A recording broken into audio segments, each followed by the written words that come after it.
Hello and welcome to What the Tech from Boast AI, where we talk with some of the brilliant minds behind new and exciting tech initiatives to learn what it takes to tackle technological uncertainty and eventually change the world. I'm Paul Davenport, Boast resident tech journalist and head of content, and today I'm thrilled to welcome Vlad Leytus, co-founder and co-CEO of AirDev, the global leader in no-code and Bubble.io development. At AirDev, Vlad and his team enable customers to build powerful custom web apps in a fraction of the time, cost, and effort of traditional agencies, making them the global leader in no-code development, all while serving hundreds of clients ranging from one-person startups to Fortune 100 enterprises. Vlad and his team have embraced cutting-edge tools, including the latest AI solutions, to ensure that they are delivering world-class products quickly and cost-effectively. This has entailed embarking on their own R&D to build custom workflows and project management software to deliver software in a more industrial way. As such, Boast has been proud to work with AirDev on claiming R&D tax credits in the United States to continue developing applications and solutions for innovators the world over. It's an incredible mission, and I can't wait to pick Vlad's brain on AirDev's growth, their innovative solutions, and what's on deck for 2026. So, without further ado, welcome to the show, Vlad. Thanks so much, Paul. Awesome. Well, Vlad, I know I just gave a brief intro into your background and your journey as the leader over there at AirDev, but I'd love to hear in your words, how has it been? What's been your experience in the tech ecosystem? What's it been like building a business and, yeah, achieving some really good success in the current market? What's been your journey?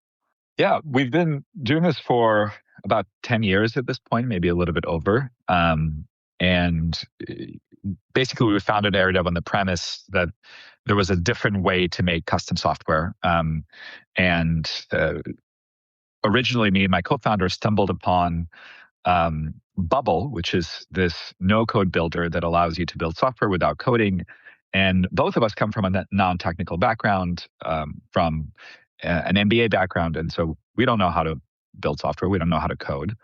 But we came across this tool and we were able to build products for ourselves. We're both working in startups and launch those within a few weeks. And so that got us thinking as to, hey, there might be a better way to build software, a cheaper way to build software than coding from scratch, which takes a long time and costs a lot of money, especially did at that time.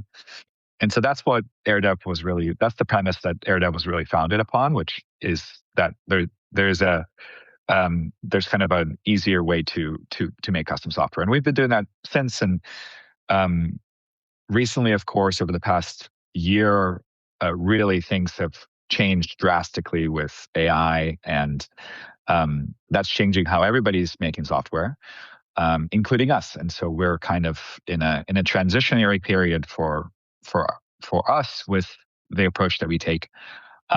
But the premise still remains the same, which is that you can kind of make software in a more standardized and an easier, faster, cheaper way.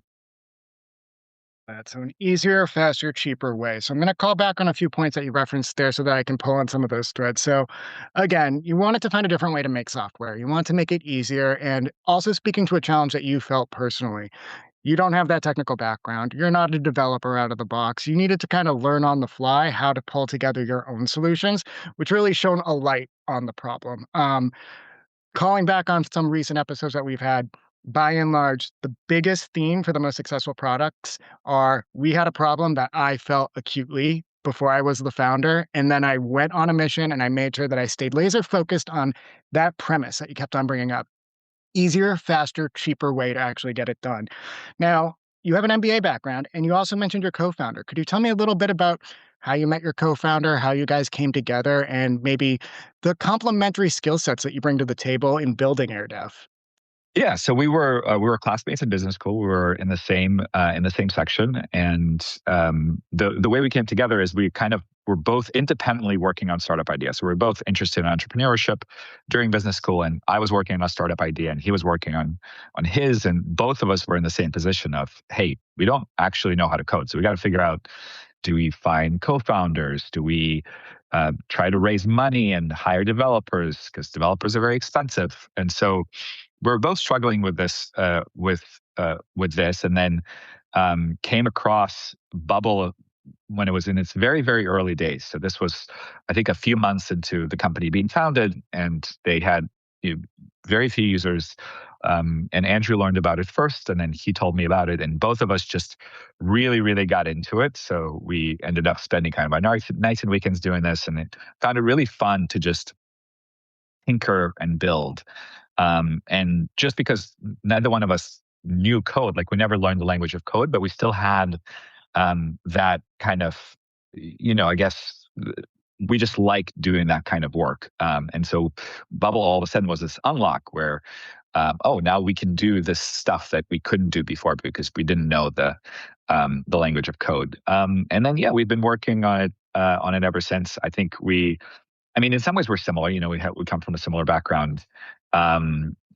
In that we went to business school, have a business background. In some ways we're different in that, he comes from more of a kind of professional services work. He worked at McKinsey before. I had more of a product background, and so yeah, it's worked well for us since. I love that. Yeah. And again, like you said, you were classmates. I got a shout out, Harvard Business School. I'm based here in Boston. So I always love when at least people who have come through what my town on their way to building great things, I always want to give a shout out. It's very rare. We talk to a lot of Canadians, but also a lot of West Coast folks on the show. So I know you're based in San Francisco. I did want to call that point out though. And I think too, like you have more of the product background. I think because you both were classmates together, you both had that drive to want to build something new. And again, after discovering Bubble and after getting into like the nitty gritty with it, still being curious and still having fun with it, I think is another thing that is a through thread for the most interesting, but also most successful products that we feature on this show. If you're a founder or if you're even just on the SLT team and you're not having fun with the product or you're not actually like still sparking joy with the outcomes that you can build with your own solution, it shows long terms in your advocacy for the business and also just again in your motivation to really move things forward. So knowing that you guys just have that like tinkering spirit, you're not afraid, you actually enjoy getting into it and learning more and expanding your understanding. That's awesome because that trickles down across everything. Now, I'd love to know maybe if you're comfortable talking about it, some of the users. Like, what are some of the use cases specifically that you had out in the field? Whether you're comfortable naming actual customers of yours that have used AirDev or teams that have partnered with you. Talk me through a few of the use cases that have been maybe the most prevalent or maybe the most successful for you guys. Yeah. So to build AirDev, first we had to build a lot of products to help us facilitate that. So um, AirDev is founded on this premise that you can you can create software in a more industrial way, almost like can we make a little factory for creating software? And so we've ended up creating a lot of tools to help us facilitate that process. We've built a development framework that sits on top of Bubble. We've built our own custom project management software that kind of helps facilitate the process from the very beginning to the very end. And all of that was in the spirit of like, how do we make this thing as cheap and as fast as we could possibly make it? And so cheap and fast appeals to the primary audience that it has appealed to from the very beginning was early stage entrepreneurs who are trying to get something off the ground, but don't have lots of venture funding or don't themselves have the technical background to be able to build stuff. And so historically, most of our clients have been early stage startups.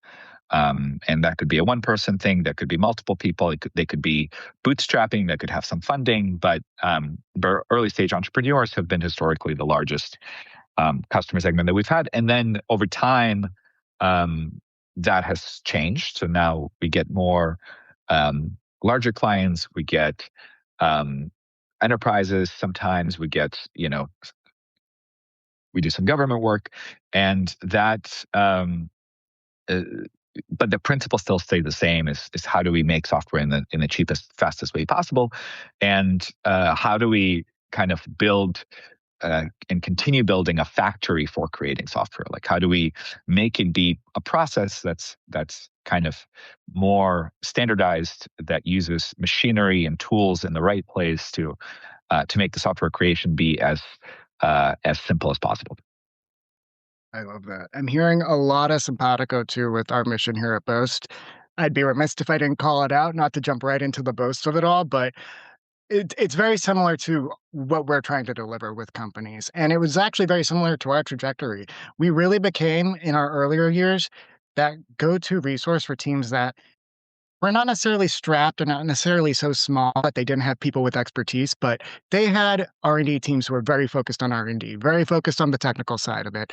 To your point, building things like the industrial style framework for actually getting projects off the ground.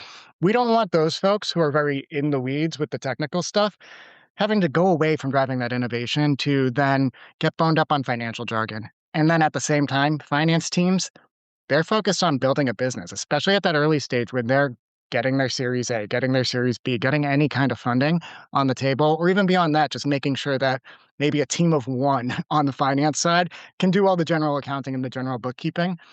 We can't pull them away to learn about the technical jargon on the R&D side to claim the tax credits. At the same time, can't leave that money on the table. It's critical to your runway. It extends the actual R&D that you can do, and you'll be limited in how much innovation you can actually drive if you're not tapping into all of that funding. So it's very similar to how you guys are trying to shore up where there might not be that developer skill set or that ability to build new systems. Partner with AirDev. They have the expertise to complement your systems. Boast is very similar on the R&D tax credit side.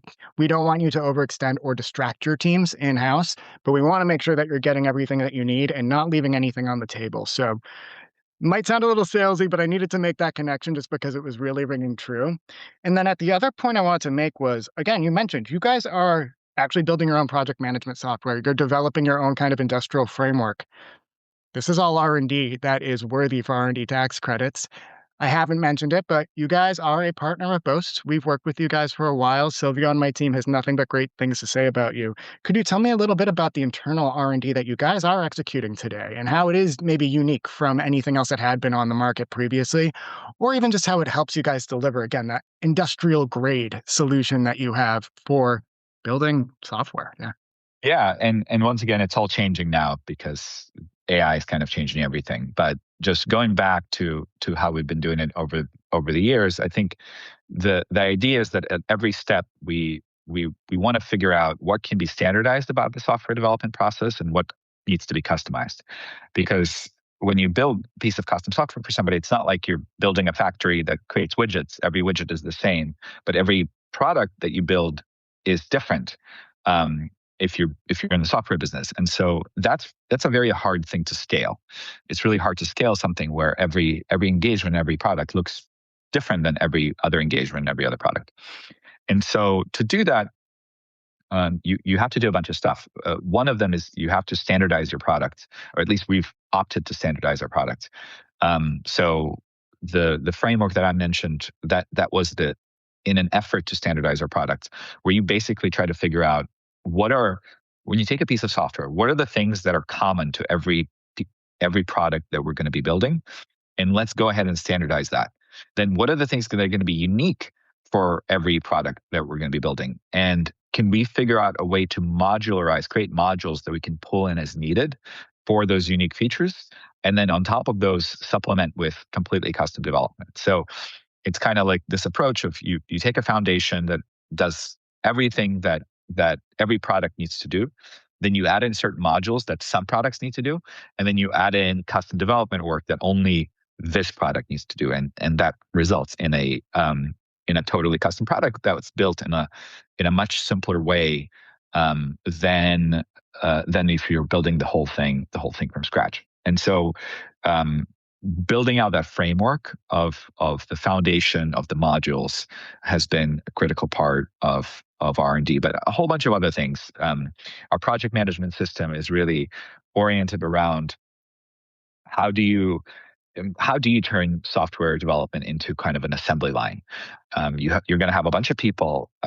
People are going to have a bunch of tasks that they need to do. Those tasks need to be assigned at the right time. We need to make sure that they're completed in the right way.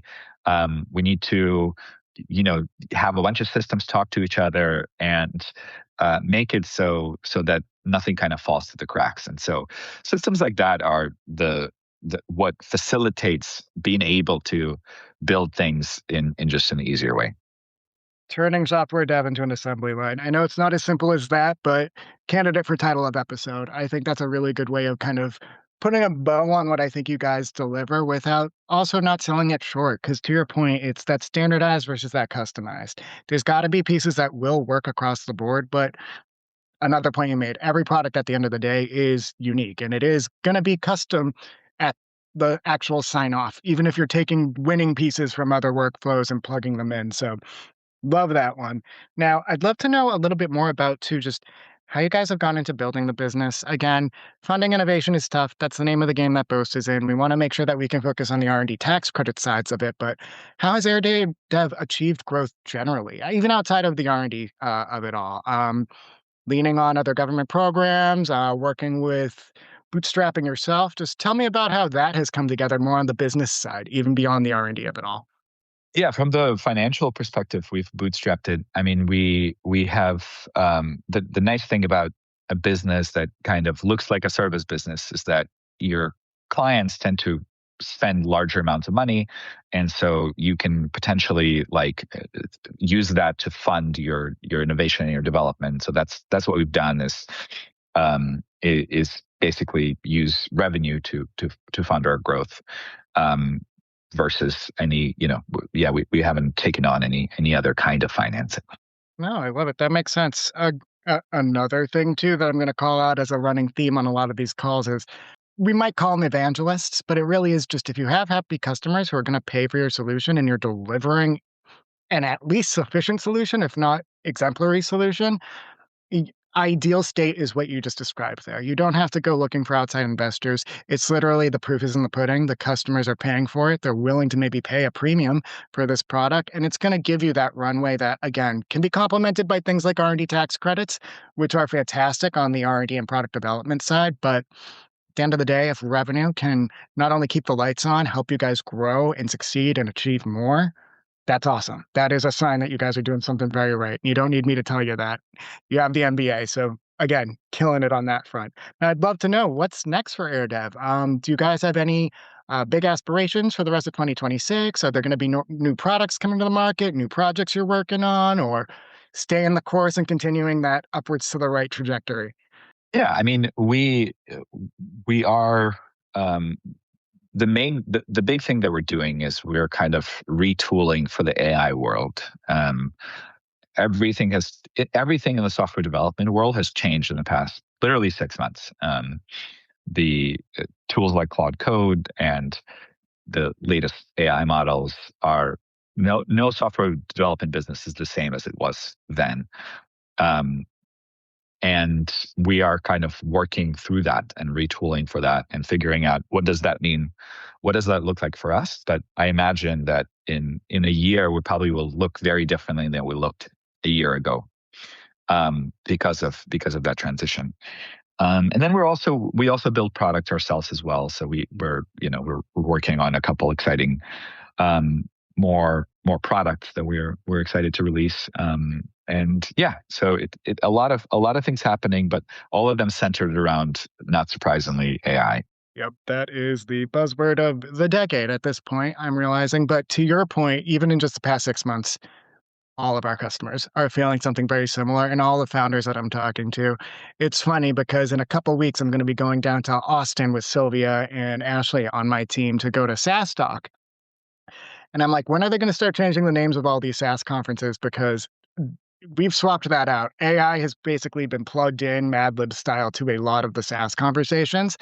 And I'm very curious to see, this is going to be my first event for 2026 that is very SaaS focused, what everyone else has to say about AI, because it's been echoed very similar to what you just said, Vlad. It is changed everything. And a year from now, it's a big question mark. It's not necessarily scary if you can harness like the superpowers that AI can give you to accelerate your operations. But I think at the same time, a lot of things have to pan out and a lot of proof has to come out.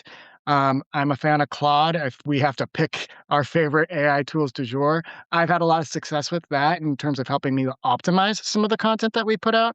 But at the same time, I'm very well aware of the limitations and also learnings I have to make myself. So yeah, I think it's worth repeating that you'll look very different in a year, but there's still also a lot of uncertainty about what that will look like.